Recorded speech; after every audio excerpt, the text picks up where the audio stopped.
பிரியமானவர்களே, கர்த்தர் நல்லவர். இந்த நாள் கர்த்தர் உண்டு பண்ணின நாள். இந்த நாளில் நாம் மகிழ்ந்து களி கூறுவோம். உற்சாகமானதோட சந்தோஷத்தோட இந்த நாளின் சத்தியத்தை கேளுங்க. ஏன்னா எல்லாரும் சந்திக்கிற ஒரே பிரச்சனை, பெரும்பாலான மக்கள் இன்றைக்கு அடிமைப்பட்டு கிடக்கிற கடன் பாருங்க.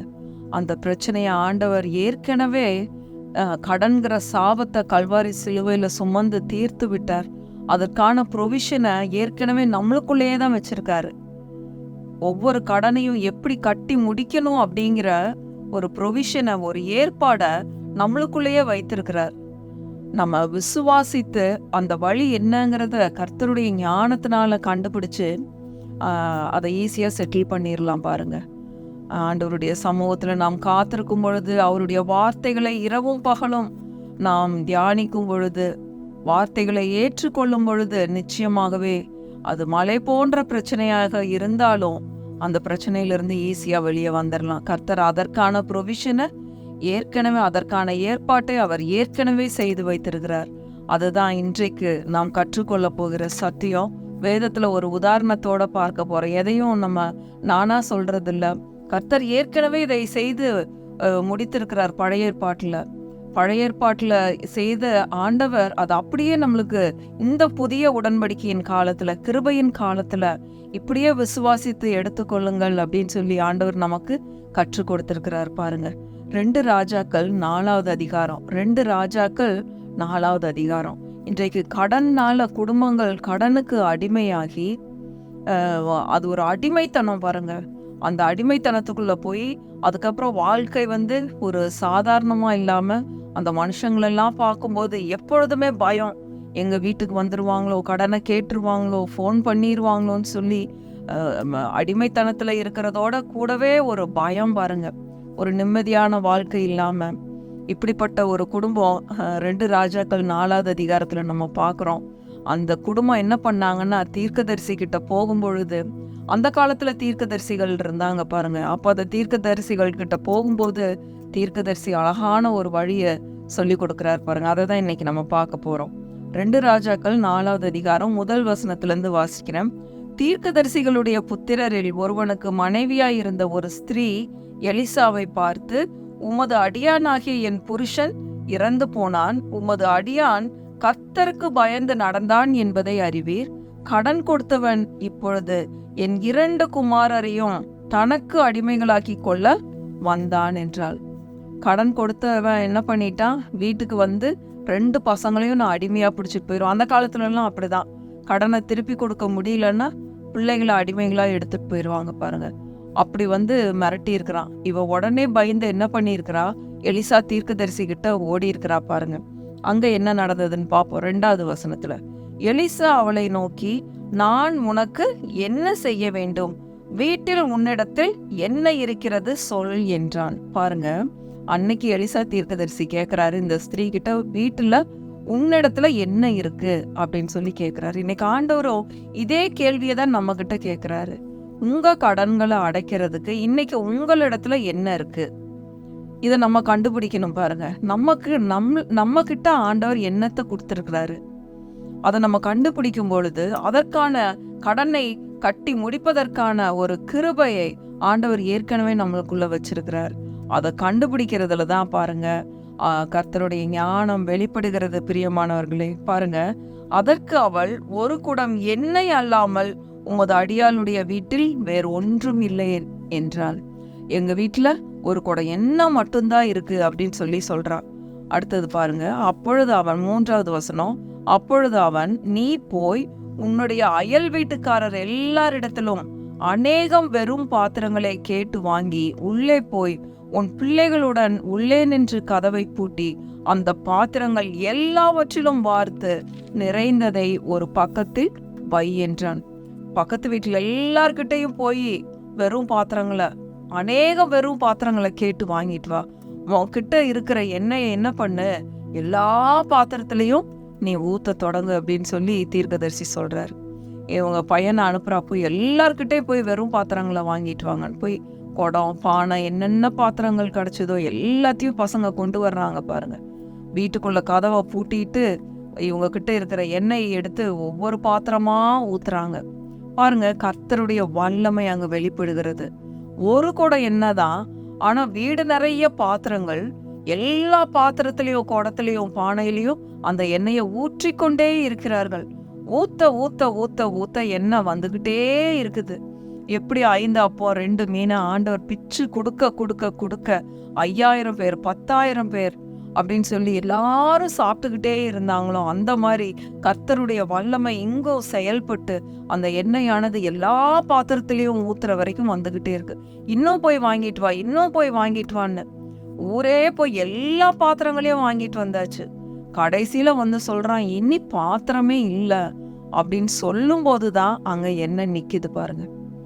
இங்க கர்த்தருடைய இயற்கைக்கு அப்பாற்பட்ட வல்லமையானது வேலை செய்கிறது. பிரியமானவர்களே, இன்றைக்கு நான் கர்த்தருடைய தீர்க்கதரிசியாக, கர்த்தருடைய ஊழியக்காரியாக உங்க எல்லாரையும் பார்த்து பேசுகிற இந்த செய்தியை கேட்டுக்கொண்டிருக்கிற ஒவ்வொருவரையும், இந்த கடன்னால அவதிப்பட்டு கொண்டிருக்கிற ஒவ்வொருத்தரையும் நான் பார்த்து பேசுகிற இயேசுவின் நாமத்தினால, இங்க எப்படி 2 ராஜாக்கள் 4வது அதிகாரத்துல எலிசாவின் வார்த்தையில வல்லமை இருந்ததோ, அதே வல்லமை இந்த நாள்ல நான் சொல்ற இந்த வார்த்தைகளின் மூலமாக உங்க குடும்பங்கள்லயும் இயற்கைக்கு அப்பாற்பட்ட காரியங்கள் நடக்கும்படியாக இயேசு கிறிஸ்துவின் நாமத்தினால கட்டளையிடுறேன். கர்த்தர் உங்களிடத்துல கொடுத்திருக்கிற என்ன காரியத்தை உங்களிடத்துல கொடுத்திருக்கிறாரோ இப்ப அதை எடுத்து வைங்க. உங்களுக்கு ஆண்டவர் என்ன தாளந்த கொடுத்திருக்கிறாரோ ஏற்கனவே உள்ள இருக்கு, எல்லாருக்குள்ளேயும் வச்சிருக்கிறாரு. ஒன்னா உங்களுக்குள்ள திறமைகளா இருக்கலாம், உங்களுக்குள்ள பணமா இருக்கலாம். உங்க கையில என்ன இருக்கு பாருங்க. ஆண்டவரே, என் கையில நீர் என்ன கொடுத்திருக்கிறீங்க, அதை அறிந்து கொள்வதற்கான ஞானத்தை தாங்க. இதுதான் கர்த்தரை குறித்த அறிவு. பாருங்க, கர்த்தாவே, இந்த காரியத்தை இன்னைக்கு நான் விளங்கி கொள்றதுக்கான ஒரு கிருபை ஏற்கனவே எனக்குள்ள வச்சிருக்கீங்க, அதை எனக்கு நீங்க காட்டுங்க, எனக்கு நீங்க சொல்லி கொடுங்க, ஆவியில என்னோடு கூட பேசுங்கன்னு நீங்க நிச்சயமாகவே அவருடைய சமூகத்துல நீங்க கேட்கும் போது அவர் உங்களுக்கு நிச்சயமாய் வெளிப்படுத்துவார். அவர் வெளிப்படுத்தாம போற ஒரு கெட்ட கடவுளே இல்லை. அவர் அவ்வளோ நல்லவர். நாளைக்கு சொல்ற, நீ 1 வாரம் ஜெபம் பண்ணு, 10 நாள் ஜெபம் பண்ணு, நீ பைபிளை 10 நாள் படி, பைபிள் முழுக்க படிச்சு முடி, அப்புறமா நான் உனக்கு சொல்றேன் அப்படின்னு சொல்லி அவர் சொல்லவே மாட்டார். தேவன் உங்களுக்கு கொடுத்திருக்கிற தாளந்தை கண்டுபிடியுங்கள். உங்க கையில என்ன இருக்கு, உங்க வீட்டுல என்ன இருக்கு. இயேசுவின் நாமத்தினால இன்றைக்கு மறைந்திருக்கிற காரியங்கள் வெளியே வரட்டும். இயேசுவின் நாமத்தினால என்ன மறைஞ்சிருக்கோ அது வெளியே வரட்டும். இயேசுவின் நாமத்தினால உங்கள் கடனை தீர்ப்பதற்கான கிருபையை ஆண்டவர் ஏற்கனவே உங்களுக்குள்ள வைத்திருக்கிறார். அது இந்த நாள்ல வெளிப்படட்டும். இயேசு கிறிஸ்துவின் நாமத்தினால நிச்சயமாக வெளியே வரும். பாருங்க, ஆண்டவர் உங்களுக்கு அந்த ஞானத்தை கொடுப்பார். நீங்க அது என்னங்கிறத கண்டுபிடிச்சு அதை வைத்து நீங்க உங்களுடைய கடன்கள் எல்லாம் தீர்த்து கொள்ளும்படியான ஒரு கிருபை. அதனாலதான் இந்த வார்த்தையை அனுப்பி இருக்கிறார். நிச்சயமாகவே ஒவ்வொருவரும் நீங்க கண்டுபிடிங்க. பாருங்க, இங்க என்ன நடந்ததுன்னு பார்ப்போம். 6வது வசனம். அந்த பாத்திரங்கள் நிறைந்த பின் அவள் தன் மகன் ஒருவனை நோக்கி, இன்னும் ஒரு பாத்திரம் கொண்டு வா என்றாள். அதற்கு அவன், வேறே பாத்திரம் இல்லை என்றான். அப்பொழுது எண்ணெய் நின்று போயிற்று. 7வது வசனம் பாருங்க. அவள் போய் தேவனுடைய மனுஷனுக்கு அதை அறிவித்தாள். அப்பொழுது அவன், நீ போய் அந்த எண்ணெயை விற்று உன் கடனை தீர்த்து மீந்ததை கொண்டு நீயும் உன் பிள்ளைகளும் ஜீவனம் பண்ணுங்கள் என்றான். பாருங்க, இதெல்லாம் உண்மையா நடந்தவைகள். பிரியமானவர்களே, இதெல்லாம் கட்டுக்கதை கிடையாது. பாருங்க, நீ போய் என்ன பண்ணு, நீ எல்லா பாத்திரத்திலயும் ஊத்தி வச்சிருக்கிற அது எல்லாத்தையும் கொண்டு போய் வித்துரு. வித்து நீ உன் கடன் எல்லாத்தையும் தீந்துரு. மீந்தது இருக்கும் இல்ல, அதை எடுத்து உன் லைஃப் பூரா நீ அதை வச்சு என்ஜாய் பண்ணு, அதை வச்சு நீ வாழ்க்கை நடத்து அப்படின்னு சொல்லி அந்த தீர்க்கதரிசி சொல்றாரு. அதே மாதிரி அவ செய்யறா. பாருங்க, கர்த்தர் எவ்வளவு நல்லவர்னு. பிரியமானவர்களே, இன்னொரு உதாரணம், சின்ன உதாரணத்தையும் கூட சொல்றேன். பாருங்க, செங்கடல ஆண்டவர் பிளந்தாரு. ஆண்டவர் பிளக்கல. ஆண்டவர் மோசேக்கு வார்த்தையை சொல்லிட்டாரு. அப்போ அந்த செங்கடல் ஃபுல்லா தண்ணி, அதுக்குள்ள உலர்ந்த தரை இருக்குது. எந்த வழியா இஸ்ரவேல் ஜனங்கள் கடந்து போகணுமோ அதுக்கான வழி செங்கடலுக்குள்ளேயே தான் இருக்குது. பிரச்சனைக்குள்ளேயே தான் வழி இருக்கு. அப்போ அந்த இடத்துல ஒரு மனுஷன் சொல்ல வேண்டி இருந்தது. கர்த்தர் சொல்றாரு, மோசே உன் கையில என்ன இருக்கு, நீ கோலை நீட்டு, கடல் பிளக்கும்னாரு. மோசே என்ன பண்ணா, போய் கோலை நீட்டின உடனே கடல் பிளந்தது. இன்றைக்கு நான் இந்த வார்த்தையை உங்களுக்கு சொல்றேன். மோசையை போல இன்றைக்கு வார்த்தையை சொல்ற கர்த்தர் உங்களுக்கு 50,000 கடனா, 50 லட்சம் கடனா, 1 கோடி கடனா, எவ்வளவு கடன் வேணா இருக்கட்டும், இன்றைக்கு அதற்கான ப்ரொவிஷன் உங்க வீட்டுல இருக்குன்னு சொல்லி கர்த்தர் சொல்லுகிறார். பிரியமானவர்களே. அது என்னன்றத கண்டுபிடிங்க. ஆண்டவர் உங்களுக்கு வெளிப்படுத்த போறாரு. அதை வச்சு நீங்க உங்க கடன்கள் எல்லாம் கட்டி முடிக்க போறீங்க. இதை சொல்லுவதற்கு ஒரு ஆள் தேவைப்பட்டது. இன்றைக்கு கர்த்தர் என்னை அனுப்பி இருக்கிறார் இந்த வார்த்தையை சொல்லும்படியாக. இயேசுவின் நாமத்தினால உங்க கடன்கள் எல்லாம் கட்டி முடிக்கப்படும். நீங்க நிச்சயமாய் தேவனுடைய நாமத்தை மகிமைப்படுத்துவீர்கள் பிரியமானவர்களே. கர்த்தர் அற்புதங்களையும் அடையாளங்களையும் செய்கிற தேவன் பிரியமானவர்களே.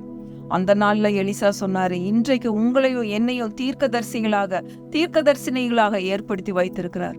யார் யார் வாயிலெல்லாம் கர்த்தருடைய வார்த்தை இருக்கோ அவங்க எல்லாம் தீர்க்கதரிசிகள் பாருங்க. இன்றைக்கு கர்த்தருடைய வார்த்தை அவர் அனுப்பி இருக்கிறார்.